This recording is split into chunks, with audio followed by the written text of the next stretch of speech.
నిన్న లగచర్ల కేసులో ముద్దాయిగా ఉన్న పట్నం నరేందర్ రెడ్డి గారు కొన్ని వ్యాఖ్యలు చేయడం జరిగింది. ఆ వ్యాఖ్యలు ఇన్వెస్టిగేషన్ని ప్రభావితం చేసే విధంగా ఉన్నాయి, దర్యాప్తుని ప్రభావితం చేసే విధంగా ఉన్నాయి. ఆయన తీసుకున్న బెయిల్, యాంటిసిపేటరీ బెయిల్లో కానీ, రోటిబండ తాండా కేసులో, లేకపోతే రెగ్యులర్ కోర్టులో వచ్చిన బెయిల్ సంబంధించిన దాంట్లో కానీ, దాంట్లో క్లియర్ కట్గా హానరబుల్ కోర్ట్స్ ఆయనకి డైరెక్ట్ చేయడం జరిగింది. ఇన్వెస్టిగేషన్కి కోఆపరేట్ చేయాలి, ఇన్వెస్టిగేషన్ని ప్రత్యక్షంగా కానీ పరోక్షంగా కానీ ఇన్ఫ్లుయెన్స్ చేయడం కానీ ఇండ్యూస్ చేయడం కానీ, ఫ్యాక్ట్స్ని ఇన్వెస్టిగేషన్కి దర్యాప్తుకి అవసరమైన ఫ్యాక్ట్స్ ఫ్లోని ఆపడం కానీ, ఏ విధంగా చేసినా మళ్ళీ చర్యలు తీసుకోబడతాయి అన్న విధంగా ఆయనకి కండిషన్స్ ఉన్నాయి. దాని విరుద్ధంగా పట్నం నరేందర్ రెడ్డి గారు నిన్న వ్యాఖ్యలు చేయడం జరిగింది. ఫస్ట్ ఆఫ్ ఆల్, ఇది అక్రమ కేసు. లగచర్లకు సంబంధించిన రైతులు సంబంధించిన ఇండస్ట్రియల్ సంబంధించిన కారిడార్ ఫార్మాకి సంబంధించిన కేసులో అరెస్ట్ చేశామని ఆయన పదే పదే చెప్తూ వస్తున్నారు. That is completely wrong. పోలీసులు ఎంతో సంయమనం పాటించారు. 25 అక్టోబర్ రోటిబండ తాండాలో శేఖర్ని ఆల్మోస్ట్ ఆల్ కిడ్నాప్ చేసి ఒక రూమ్లో పెట్టి ఒక విపరీతమైన అటాక్ చేసి పోలీస్ ఎస్పీ గారు ఇంటర్ఫియర్ అవ్వడం వల్ల సురక్షితంగా అతను తీసుకురావడం జరిగింది. లేకపోతే చాలా ఇబ్బంది అయ్యేది. అది ఎక్కడ లీడ్ అయ్యేదో అసలు ఎవరికి తెలియదు. అంత అగ్రెసివ్ అటాక్ జరిగింది. అయినప్పటికీ రైతులు అనే ఉద్దేశంతో సంయమనం పాటించి మొత్తం ఇన్వెస్టిగేషన్ పూర్తి స్థాయిలో చేసే తరుణంలో ఈ లగచర్ల ఇన్సిడెంట్ అయింది. లగచర్ల కూడా మీకు అందరూ తెలుసు, విలేజ్గా బయట పటిష్టమైన 230 మంది బందోబస్తుతో ఏర్పాటు చేయడం జరిగింది.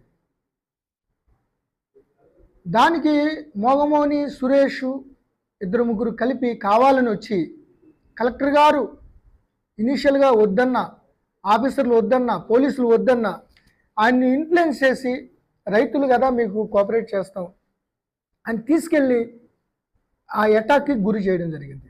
మీరందరూ చూశారు. డిస్ట్రిక్ట్ కలెక్టర్, డిస్ట్రిక్ట్ మ్యాజిస్ట్రేట్ ఆయన ఎంతో సౌమ్యంగా, ఎంతో మంచితనంగా, ఏదో బెనిఫిట్స్ వస్తాయి మీకు వచ్చినాయి కొత్తగా ఈ విధంగా చేయాలనే ఉద్దేశంతో ఆ వార్త చెప్దామని వెళ్ళే సమయంలో అసలు ఏ సమాత్రం సమయం ఇవ్వకుండా విచక్షణ రహితంగా వాళ్ళ టీం మొత్తం మీద అటాక్ చేయడం సోషల్ మీడియాలో అన్నీ వచ్చినాయి. అంతంత బండరాళ్ళు తీసుకుని వెనక నుంచి కొట్టారు. అప్పుడు కలెక్టర్ గారు లోనే ఉన్నారు. ఏ పొరపాటున తల మీద తగిలినా చాలా పెద్ద పర్యవసానాలు లేకపోతే పెద్ద ఇబ్బంది జరిగేది. ఎందుకంటే ఎప్పుడూ లేని ఆఫీసర్లు ఏదో ప్రొటెస్ట్ చేస్తారు, ధర్నాలు చేస్తారు, ఎన్నో ఎక్విజిషన్స్ అవుతాయి, ఎన్నో ప్రాజెక్ట్స్ ఉన్నాయి. ఇది నిరంతర ప్రక్రియ ప్రభుత్వం అన్నాక. బట్ ఇంత లైట్నింగ్ అటాక్ అనేది ఇంతవరకు చూడలేదు. ఏదో 1 or 2 ఇన్సిడెంట్లో నార్త్ ఇండియాలో జరిగి చనిపోవడం కూడా జరిగింది ఐఏఎస్. బట్ ఈ టైంలో పైగా చాలా సౌమ్యుడు ఆయన, చాలా మంచోడు, మ్యాగ్నానిమిటీ, మంచి హ్యుమానిటేరియన్ ఆయన. సో ఆయన పోలీసులు వద్దు, పోలీసులు చెప్పారు అక్కడ కూడా వెళ్ళొద్దని, ఆంజనేయులు అండ్ శ్రీధర్ రెడ్డి మేము వెళ్ళి పొజిషన్ చేసుకుంటామంటే వద్దంటే పోలీసులు వద్దు అన్న ఉద్దేశంతో ఒకటి వెళ్ళడం జరిగింది. వెళ్ళినా కూడా వాళ్ళు ముందస్తు ప్రణాళికతో కుట్రలో భాగంగా ఈ సురేష్ ప్రవర్తన కానీ, పట్నం నరేందర్ రెడ్డి గారు 25వ తారీఖున జరిగిన శేఖర్ ఇన్సిడెంట్ తర్వాత 26న హైదరాబాద్ వెళ్ళి 27ని మళ్ళీ రోడ్డుబండ తాండాకు వచ్చి ఆయన ఒక స్టేట్మెంట్ ఇవ్వడం జరిగింది. అది కంప్లీట్ పబ్లిక్ డొమైన్లో ఉంది. లగచర్ల ఇన్సిడెంట్ అయింది 11th నవంబర్. బట్ 27వ తారీఖు నుంచే అది ఆయన వీడియో అన్ని సోషల్ మీడియా మాధ్యమాల్లో యూట్యూబ్లో ఇప్పుడు కూడా అది ఉంది. అది సో అది ఎవరు పెట్టేది కాదు అది. సో దాంట్లో క్లియర్గా చెప్పాడు ఆయన, తరిమి కొడతాం, కలెక్టర్ కాదు ఎవరు వచ్చినా సరే తరిమి కొట్టండి, ఏ నాయకులు వచ్చినా సరే తరిమి కొట్టాలి, గట్టిగా యాక్షన్ తీసుకోవాలి. రోడ్డుబండ తాండా జరిగిన 25వ తారీఖున జరిగిన ఇన్సిడెంట్ చిన్న శాంపుల్, అది చిన్న శాంపులే, దానికి డబల్ త్రిబుల్ ఉంటుంది అని లగచర్ల ఇన్సిడెంట్ ముందే చెప్పాడు ఆయన. 27వ తారీఖు, అది అక్టోబర్ 27. అంటే ఏంటి ఇది ముందస్తు ప్రణాళిక, అది లేకపోతే అట్లా ఎలా చెప్పగలుగుతాడు ఆయన? సో దానికి తగ్గట్టుగానే అనేక ఫోన్లు, మోగమోని సురేష్ అతను హైదరాబాద్ వెళ్ళటం, టీంలు పిలిపించుకోవడం, మాట్లాడటం, మళ్ళీ రావడం, రాత్రిపూట అంతా, రాత్రి ఎక్కడున్నాడు ఆయన? లగచర్ల ఇన్సిడెంట్ అయినప్పుడు హైదరాబాద్లో ఎవరెవరితో వచ్చాడు, ఎక్కడెక్కడ తిరిగాడు, అన్నీ కూడా మాకు ఇన్వెస్టిగేషన్లో వచ్చినాయి. దట్టు ఎవరైతే దాడి చేశారో దాంట్లో 17 మందికి అసలు ఎటువంటి భూమి పోవడం కానీ, ఈ ఇండస్ట్రీకి సంబంధించిన పాలసీలో వాళ్ళకి ప్రభావితం అవడం కానీ లేదు. పర్టికులర్లీ మోగమోని సురేష్ అండ్ మహేష్ బ్రదర్స్కి అసలు భూమే పోవట్లేదు. బట్ యాక్టివ్ రోల్ తీసుకుని వాళ్ళు హైదరాబాద్ నుంచి నైట్ అర్ధరాత్రిగా రావటం, ఎర్లీ మార్నింగ్ అన్నీ తిరగటం, ఇవన్నీ చేసి ఒక ప్రణాళిక ప్రకారం ఆయన కలెక్టర్ దగ్గర రావడం. కలెక్టర్ గారు వెళ్ళేవాళ్ళు కాదు, పోలీసులు అన్నారు. అసలు ముందు ఆయన వద్దన్నారు, నెక్స్ట్ టైం వస్తానని చెప్పారు. అయినా కూడా ఆయన్ని కొద్దిగా మంచిగా మేమంతా వద్దండి పోలీసులతోనే అంటే, పోలీసులు అనేది ఎప్పుడూ ఉపయోగించలేదండి కలెక్టర్ గారు. మీరు హానరబుల్ సీఎం గారు కూడా 2 మీటింగులు మేము దసరా టైంలో పెట్టినప్పుడు కలెక్టర్ గారితో వాళ్ళతో మాట్లాడారు. కానీ పోలీస్ అనేది అసలు వద్దు, అసలు దీంట్లో ఫోర్స్ అనేది వాడొద్దనే మెసేజ్ ఇచ్చే విధంగానే గవర్నమెంట్ ప్రవర్తించింది. మా ఒక్కసారి కూడా మీరు ఇట్లా ఫోర్స్ పెట్టండి లేకపోతే ఇట్లా చేయండి అని అనలేదు. ఆ ఉద్దేశంతోనే కలెక్టర్ గారు పోలీస్ అనేది కాదు, ఇది సమయం రైతులకు సంబంధించిన విషయం కాబట్టి ఎట్టి పరిస్థితుల్లో కలెక్టర్ గారే వాళ్ళ కడ సంబంధించిన సెక్రటరీ గారు వాళ్ళు మాట్లాడతారు, కన్విన్స్ చేస్తారనే ఉద్దేశంతో పెట్టింది. సో ఇప్పుడు మేము పెట్టిన కేసులు కేవలం డిస్ట్రిక్ట్ మ్యాజిస్ట్రేట్ని ఆయన ఏ తప్పు లేకపోయినా మంచితనం ఆయన్ని మెస్మరైజ్ చేసి ఒక రకమైన అటెన్షన్ డైవర్ట్ చేసి ఆయన తీసుకెళ్ళి అంత ప్యానిక్ అటాక్ చేశారు కాబట్టి ఆ కేసులో అరెస్ట్ చేస్తున్నాం. అంతేగాని భూములకు సంబంధించిన విషయం కాదు. భూములకు సంబంధించిన అయితే దీంట్లో 17 మందికి భూములు పోవట్లేదు. అసలు ఎవరైతే ప్రధానమైన వాళ్ళు ఉన్నారో వాళ్ళు అసలు భూములు పోవట్లేదు. పట్నం నరేందర్ రెడ్డి గారికి కానీ, సురేష్కి కానీ, మహేష్కి కానీ, ఇంకా కొంతమందికి కానీ. సో దాని మీద ఈయన ప్రతిసారి అక్రమంగా కేసులు పెట్టారు, లేకపోతే పోలీసు వైఫల్యం, నిఘా వైఫల్యం, ప్రభుత్వ వైఫల్యం అనేది కూడా కరెక్ట్ కాదు. నిఘా వ్యవస్థలు మాకు ముందు రోజునే ఇన్ఫర్మేషన్ ఇచ్చారు. మేము మహబూబ్ నగర్లో హానరబుల్ సీఎం గారు ప్రోగ్రాంలో ఉన్నాం, ఎస్పీ గారు కూడా ఉన్నారు. నైట్ డిస్కషన్ అయింది. బందోబస్తు అందుకని 230 మందిని బందోబస్తు ఏర్పాటు చేయడం జరిగింది. అదేవిధంగా పొద్దున్న డీజీ గారి కాన్ఫరెన్స్లో కూడా దీని గురించి చర్చ జరిగింది. నాకు ఇన్స్ట్రక్షన్స్ ఇవ్వడం జరిగింది, నేను ఎస్పీ గారికి ఇవ్వడం జరిగింది. అన్నీ కూడా ఇన్స్ట్రక్షన్స్ ఇచ్చాము. ఇచ్చినాక దాంట్లో నిఘా వైఫల్యం ఎలా ఉంటుంది? అక్కడ సడన్గా ఏంటంటే కలెక్టర్ గారిని ఏదో మంచి ఉద్దేశంతో మేము చెప్పినా కూడా మేము పొజిషన్ తీసుకుంటామని కూడా చెప్పాము. అక్కడికి వెళ్ళి మీరు ఇక్కడ ఉండండి, కొద్దిగా కారాలు గీరాలు దొరికినాయి, కొంత అన్రూలీగా ఉన్నారు, కొంతమంది డ్రంకన్ స్టేజ్లో ఉన్నారు, కొంతమంది సంబంధించిన లేని వాళ్ళు కూడా వచ్చారు అక్కడికి అని చెప్పినా కూడా కలెక్టర్ గారు మంచి ఉద్దేశంతో వెళ్ళటం, వాళ్ళ మాటలు నమ్మి, సురేష్ మాయ మాటలు నమ్మి, సో అక్కడికి వెళ్ళటమే ఏ అవకాశం కూడా కొట్టారు. సో కేవలం లా అండ్ ఆర్డర్ పర్ఫెక్ట్గా మెయింటైన్ చేయాలి. ఇటువంటి కలెక్టర్ గారు డిస్ట్రిక్ట్ మ్యాజిస్ట్రేట్ మీదే ఇంత విచక్షణ రాహిత్యమైన అటాక్ జరగటానికి, ఇంతంత పెద్ద రాళ్ళు కొట్టి తల మీదకు బాధటానికి ప్రయత్నించి దానికి పునరావృతం కాకుండా ఉండేందుకే మేము ఈ చర్యలు తీసుకున్నాం తప్ప ఇది ఫాల్స్ కేసు అని ఎట్లా చెప్తారు? ఇంకోటి సోషల్ మీడియాలో అంతా మీడియాలో రాసిన, మీడియాలో వచ్చిన వీడియోలకి ఆధారితంగానే ముద్దాయిల్ని గుర్తించడం జరిగింది. దాంట్లో చాలామంది 35 మంది కేవలం నిలబడ్డారు, ప్రెజెన్స్ ఉంది, అందుకని ఇమీడియట్గా వదిలేసాం.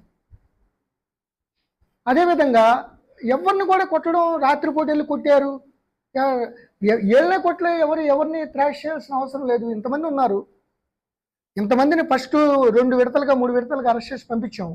ఎవరు కొట్టినట్టు ఎక్కడ ఏనాడు మేజిస్ట్రేట్ చెప్పలేదు. ఎవరు ఏమి కోర్టుకి ఇమీడియట్గా చెప్తారు కదా. ఇప్పుడు ఏదైతే పట్నం నరేందర్ రెడ్డి గారు ఏదో ఆయన లేఖ రాశారని చెప్తున్నారు, అట్లాగే వాళ్ళు కూడా చెప్పేవాళ్ళు కదా, ఎవరు చెప్పలేదు. అంటే దీనిలో ఇన్వాల్వ్ అయ్యి ఇంతంత బండరాళ్ళు వేసుకుని కలెక్టర్ గారి మీద వేసిన వాళ్ళనే మేమేం చేయలేకపోతే, ఏం కొట్టకపోతే, నార్మల్గా ఉన్న లేడీస్ని వీళ్ళని కొట్టారు రాత్రిపూట అనేది పూర్తి అవాస్తవం, సత్య దూరం. రెండోది, ఈ యొక్క పట్నం నరేందర్ రెడ్డి గారు వీళ్ళు ఇప్పుడు ఫోన్ పాస్వర్డ్ చెప్పాలి, మాకు ఇన్వెస్టిగేషన్ కోఆపరేట్ చేయమని ఆనరబుల్ కోర్టు ఆయన బెయిల్ కండిషన్స్లో కానీ యాంటిసిపేటరీ బెయిల్ కండిషన్లో కానీ ఇవ్వడం జరిగింది. ఆయన కంప్లీట్ కోఆపరేట్ చేయాలి, ఆయన ఫోన్ పాస్వర్డ్ ఇవ్వటం జరగాలి. ఆయన ఇంతవరకు పాస్వర్డ్ ఇవ్వలేదు. అట్లాగే సురేష్, మొగమోని సురేష్ సిమ్ కార్డుని పౌడర్ చేసేసాడంట, ఆ సెల్ ఫోన్ కూడా ముక్కలు చేసేసాడంట, ఓఆర్ఆర్ దగ్గర ఏదో తెలియని లారీ మీద పెట్టేశాడంట. నమ్మశక్యం కానీ ఇవన్నీ కూడా ఆయన చేస్తున్నాడు. సో వీళ్ళందరూ కోఆపరేట్ చేయాలి, లేకపోతే కోఆపరేట్ చేయకపోతే మళ్ళీ బెయిల్ క్యాన్సిల్కి ఆనరబుల్ కోర్టుకి పిటిషన్ వేయవలసి ఉంటుంది.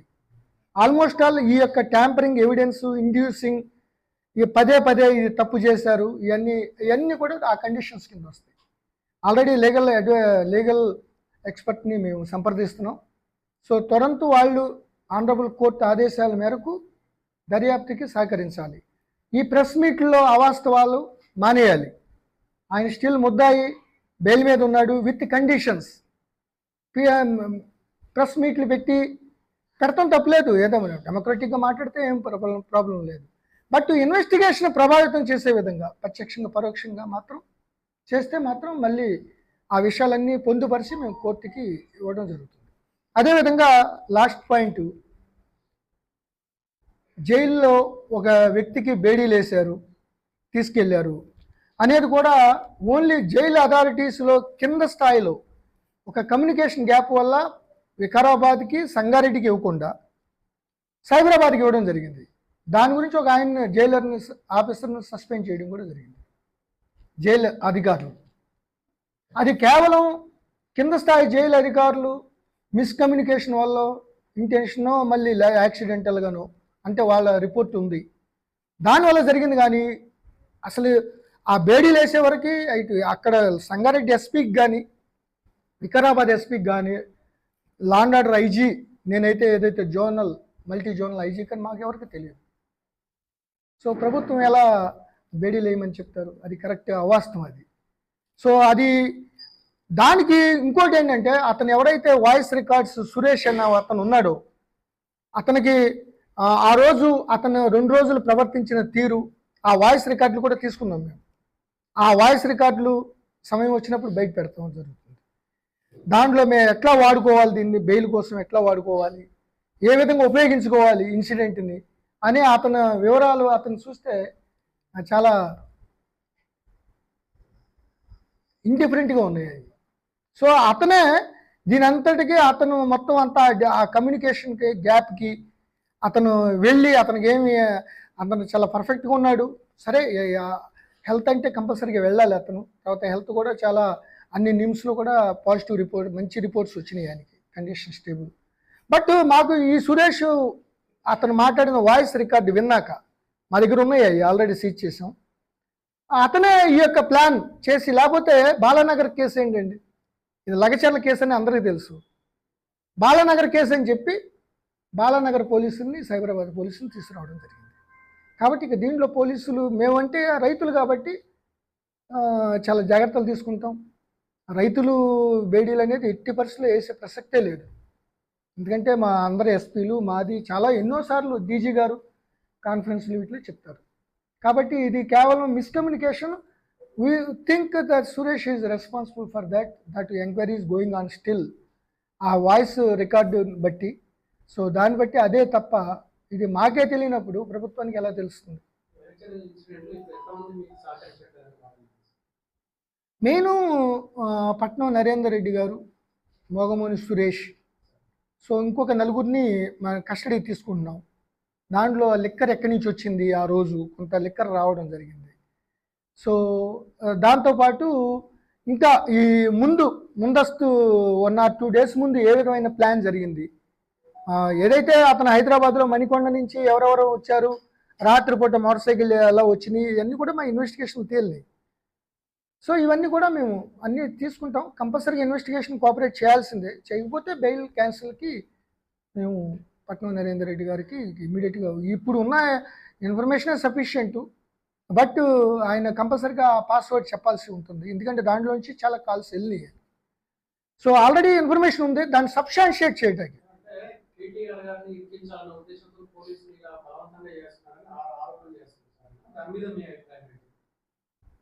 ఇప్పుడు ఒకరిని ఇరికించడం అనేది ఉండదండి. అది పట్నం నరేందర్ రెడ్డి గారు ప్రతిసారి చెప్తున్నాడు, ఆయన నా ఎఫ్ఐఆర్లో నా పేరు లేదు, ఎఫ్ఐఆర్లో పేర్లు ఉన్నాయే ఉండదండి. అది ఇన్వెస్టిగేషన్లో ఎవరెవరి పేర్లు వస్తాయో, ఎవరి పాత్రలు ఉంటాయో, ఎవరి కుట్రలు ఉంటాయో ఎవరికి తెలియదు. అది అట్లాగే ఒకసారి ఎఫ్ఐఆర్లో ఉన్న పేర్లన్నీ కూడా కరెక్టే అని కూడా చెప్పలేము, కొంతమందిని తీసేయాల్సి వస్తుంది. ఏదైనా కూడా పటిష్టమైన టెక్నికల్ ఎవిడెన్సు, ప్రత్యక్ష పరోక్ష ఎవిడెన్సులతో ఉన్న దర్యాప్తు ప్రకారం షార్ట్ షీట్ వేసేటప్పుడు లేకపోతే అరెస్ట్ చేసేటప్పుడు ఎవరి యొక్క పాత్ర ఉంది ప్రత్యక్షంగా పరోక్షంగా. ఇప్పుడు ఎవరో ఒక ఆయన ఎక్కడో వెళ్ళి ఒక మర్డర్ ఎక్కడి నుంచో పెట్టి ఆపరేట్ నలుగురిని పంపిస్తాడు సుఫారీ ఇచ్చి, ఎఫ్ఐఆర్లో లేదంటే అతను ఎట్లా నలుగురిని అరెస్ట్ చేసామంటే మెయిన్ అక్యూజ్డ్ ఆయనే. ఇప్పుడు నేను ఎఫ్ఐఆర్ లేకపోవడం ఏంటి, 27వ తారీఖున ఆయన మాట్లాడే తీరు కొట్టండి, అది చిన్న శాంపులే, దీనికి 4 రెట్లు ఉంటాయి. సేకరణ చేసిన ఇన్సిడెంట్ అంటే ఏంటి అర్థం, సేకరణ ఇన్సిడెంట్ మీరందరూ చూసే ఉంటారు, ఎంత వైలెంట్గా ఉంది అది, దానికి 4 రెట్లు అంటే ఏంటి అర్థం, సేమ్ రియాలిటీలో తెలిసిపోయింది. లగచర్లలో లేకపోతే కలెక్టర్ గారు ఎన్నో చూసాం, నేను పోలవరం, నేను additional SP operations east Godavari చేశాను 3 ఏళ్ళు, అక్కడ కూడా భూపతిపాలెం, పోలవరం బోర్డిన ప్రాజెక్టులు ఉన్నప్పుడు అక్కడ ట్రైబల్స్ వీళ్ళందరూ కూడా ఉన్నారు. కానీ ప్రొటెస్ట్ చేసేవాళ్ళు, సాయంత్రం వరకు చేసేవాళ్ళు, అడిగేవాళ్ళు, అలిగేవాళ్ళు, ఆర్గ్యుమెంట్లు ఉండేవి. ఇవి తీసుకెళ్ళిన వాళ్ళే, ధనా కొట్టేసింది వాళ్ళే, ఇంతంత రాళ్ళు, ఏ పొరపాటున తల తగిలితే ఏమైపోద్ది ఫ్యామిలీ. ఒక కలెక్టర్ గారు ఎంత చెడ్డ పేరు వచ్చేది రాష్ట్రానికి, లా అండ్ ఆర్డర్కి పోలీసు ఎట్లా ఉండేది. అది ఒక 2 minutes ఆయన మంచి మనసుతో వెళ్ళాడు ముందు, మ్యాగ్నానిమిటీ, ఆయన హ్యుమానిటేరియన్ గ్రౌండ్స్తో. పొజిషన్ పోలీసును వాడకూడదనే దాన్ని ఫస్ట్ నుంచి కూడా పోలీసులు ఫోర్సు వాడకూడదనే దృక్పథంతోనే ప్రభుత్వం ఉంది. కలెక్టర్ గారు కూడా అదే అన్నారు, మేము పోలీసులు రోడ్డు బండ తాండాలో శాఖర ఇష్యూలో కూడా మేము ఏదన్నా గట్టిగా ఉందంటే లేదండి, లేదు రైతులు అంటేది వాళ్ళకు కోపం ఉంటుంది, భూమి మీద ఇది ఉంటుంది, కాబట్టి మేము చెప్పుకుంటాం తప్ప మీరు పోలీసు గట్టిగా ఉండటం కానీ అట్లా ప్రత్యక్ష పరోక్షంగా మీ ఇంటర్ఫీరెన్స్ ఉండొద్దని చెప్పారు. బట్ ఇది చట్ట ప్రకారం మేము కేసు, ఆయన వీడియోలో ఉన్నాయి, ఆయన అటాక్ చేశారు, ఎంటైర్ రెవెన్యూ స్టాఫ్ స్టేట్లో టర్న్ డౌన్ చేయటానికి రెడీ అయిపోయింది. సో కలెక్టర్ గారు చాలా మంచి ఆయన, గుడ్ గవర్నెన్స్, కాబట్టి నా మీద అంత దెబ్బలు తగలలేదు, మీరేం పర్వాలేదు, మీరు వెళ్ళండి, మిగతా దెబ్బలు తగిలినాయి, కానీ నా మీద ప్రయత్నమే జరిగింది అటాక్ అని చెప్పడం వల్ల అది ఒక ఉపద్రవం తగ్గింది, లేకపోతే చాలా ఇబ్బంది అయ్యేది. సో ఒక కలెక్టర్గా అలా జరిగితే ఇంకా what message you're giving. So definitely law and order విషయంలో, maintenance of law and order విషయంలో చట్టబద్ధంగా తీసుకునే చర్యల్లో ఎటువంటి ఎవరిని ఉపేక్షించేది లేదు, ఎటువంటి అలసత్వం ఉండదు, ఎంతటి వారినైనా ఉపేక్షించేది లేదు. డెఫినెట్గా will take action according to law. దీంట్లో లాస్ట్గా చెప్పాల్సింది ఏంటంటే అమాయకుల్ని ఎవ్వరూ భయపడక్కర్లేదు. అట్లాగే సేమ్ టైం దీంట్లో ప్రత్యక్షంగా పరోక్షంగా ఇన్వాల్వ్ అయిన వాళ్ళని ఎట్టి పరిస్థితులు వదిలిపెట్టేది లేదు.